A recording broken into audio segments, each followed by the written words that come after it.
আসসালামু আলাইকুম, শাহর হাসান আপনাকে আজকে ভিডিওতে স্বাগত জানাচ্ছি। আজকে 17 ডিসেম্বর 2024 আজকের বাজার পর্যালোচনা এবং কয়েকটি গুরুত্বপূর্ণ নিউজ আপনার হাজির হলাম।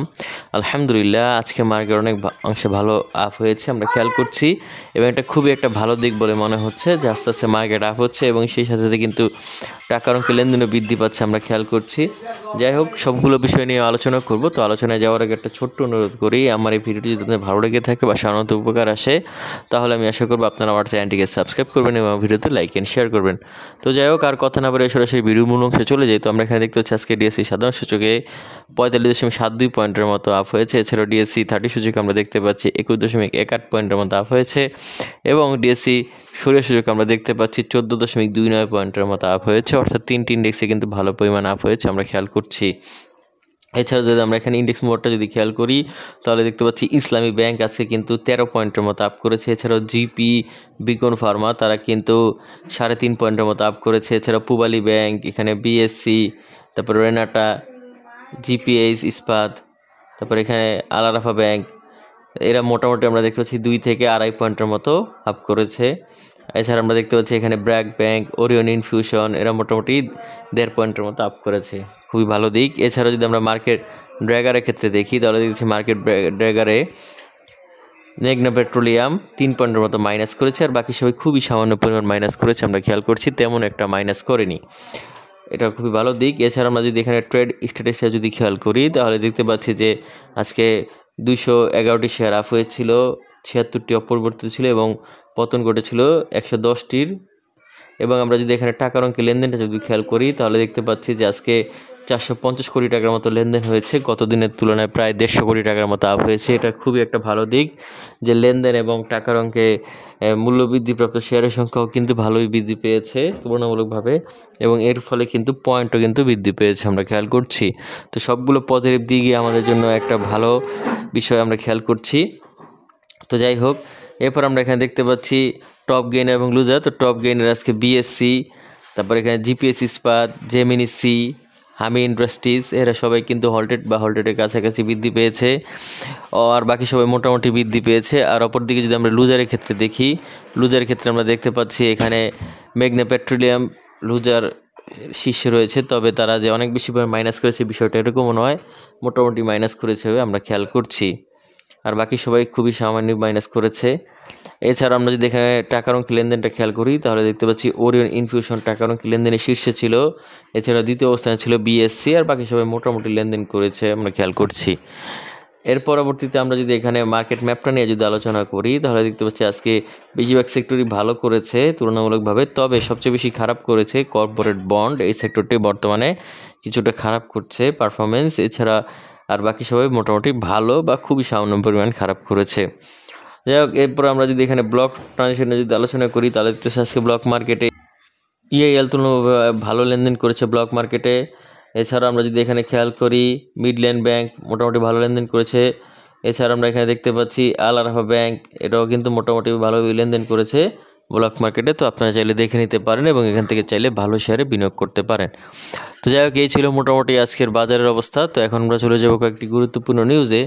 তো প্রথম আমরা যে নিউজটি নিয়ে আলোচনা করবো সেটি হচ্ছে সূচকের উত্থানের লেনদেন 450 কোটি টাকা। তো আমরা এখানে দেখতে পাচ্ছি যে সূচকের উত্থানের ফলে কিন্তু লেনদেন আজকে ভালো হয়েছে। তো সূচক বৃদ্ধি পাওয়া এবং লেনদেন বৃদ্ধি পাওয়া উভয়ই কিন্তু একটা পজিটিভ নিউজ আমাদের দেশের শেয়ার মার্কেটের জন্য, বা আমরা বলতে পারি যে দেশের শেয়ার মার্কেটে অনেক দিন যাবৎ আমরা এরকম দিন দেখতে পাই না। তো আজকে অনেক দিন পরে দেখতে পেলাম যে সূচক এবং মূল্যবৃদ্ধিপ্রাপ্ত শেয়ারের সংখ্যা বেশি এবং টাকার অঙ্কে লেনদেনও কিন্তু তুলনামূলকভাবে বেশি। তো সেই ক্ষেত্রে আশা করা যায় যে সামনের দিনগুলোতে আবার মার্কেট আরও আপ হবে, এবং আশা করা যাচ্ছে যে মার্কেট এই সামনের দিকে এগিয়ে যেতে শুরু করবে, এবং যাদের মূলধন অনেকাংশে হারিয়ে গেছে তারা হয়তো সেটা রিকভারি করতে পারবে। তো যাই হোক, এর পরবর্তীতে আমরা যেই নিউজটি নিয়ে আলোচনা করব সেটি হচ্ছে উৎপাদন বন্ধ হয়ে গেল সামিট পাওয়ারের 5 বিদ্যুৎ কেন্দ্রে। তো এটা একটা খারাপ খবরই বলা যায় সামিট পাওয়ারের জন্য, বা আমরা বলতে পারি সামিট পাওয়ারের যারা বিনিয়োগকারী রয়েছে তাদের জন্য। তো আমরা এখানে দেখতে পাচ্ছি যে নতুন করে 2টি বিদ্যুৎ কেন্দ্র, জাঙ্গালিয়া গ্যাস ভিত্তিক 33 মেগাওয়াট এবং মদনগঞ্জ এখানে আমাদের 102 মেগাওয়াট উৎপাদন ক্ষমতা সম্পন্ন যে বিদ্যুৎ কেন্দ্র ছিল সেটি বন্ধ হয়ে গেল দুর্ভাগ্যবশত, এবং এটা কারণ ছিল যে গ্যাসের অভাব এবং চুক্তি বাতিল হয়ে যাওয়াতে এই 2টি বিদ্যুৎ কেন্দ্র বর্তমানে বন্ধ করে দিতে বাধ্য হলো। এবং আমরা বুঝতে পারলাম যে বর্তমানে যেহেতু তাদের বিদ্যুৎ কেন্দ্রগুলো বন্ধ, তো সেই ক্ষেত্রে সম্ভাবনা রয়েছে তাদের যে প্রফিট সেটা অনেকাংশ কমে যাওয়ার, এবং প্রফিট কমে গেলে কিন্তু বিনিয়োগকারীদেরকে ভালো পরিমাণ ডিভিডেন্ড দিতে পারবে না। তো এই ক্ষেত্রে আমি বলবো যে বিদ্যুৎ কেন্দ্রগুলো যে কোনোভাবে হোক চালু করতে পারলে বেশ কিছু প্রফিট গেইন করা যেত, এবং সেটা শেয়ার মার্কেটের যারা হোল্ডার রয়েছে তাদেরকে দেওয়া যেত। তো জায়গার পর আমরা যেই নিউজটি নিয়ে আলোচনা করব সেটা হচ্ছে ওয়াইজ স্টারের কাছে রিং সাইনের শেয়ার বিক্রির চুক্তি বাতিল।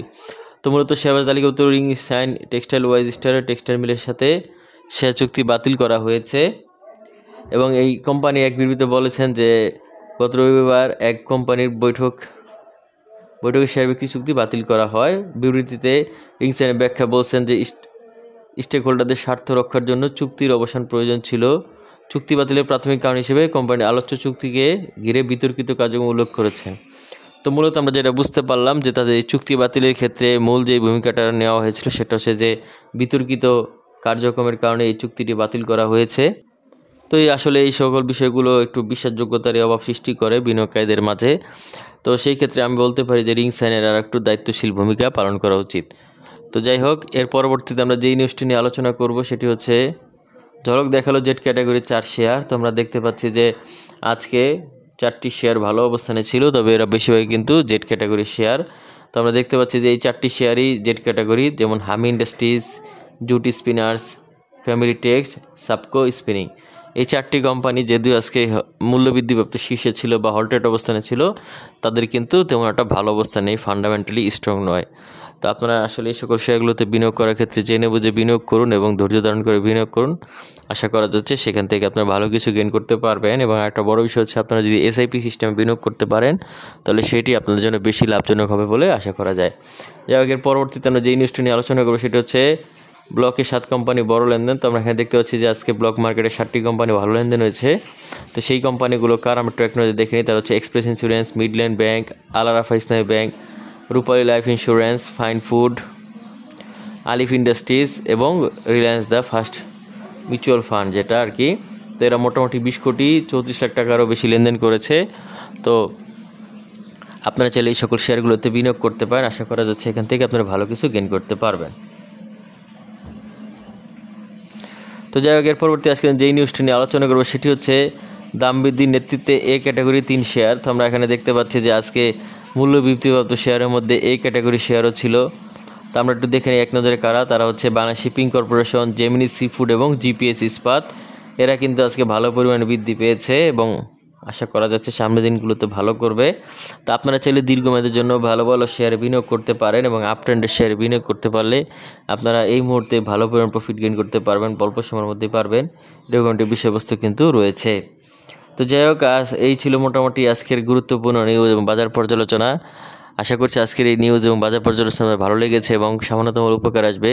যদি ভালো লেগে থাকে বা উপকার আসে তাহলে আমি আশা করবো আপনারা আমার চ্যানেলটিকে সাবস্ক্রাইব করবেন এবং ভিডিওতে লাইক এন্ড শেয়ার করবেন। তো যাই হোক, আজকে আর কথা না বাড়িয়ে সরাসরি বিদায় নিচ্ছি। আগামীতে দেখা হবে নতুন কোনো ভিডিও নিয়ে। সে পর্যন্ত আল্লাহ হাফেজ, আসসালামু আলাইকুম।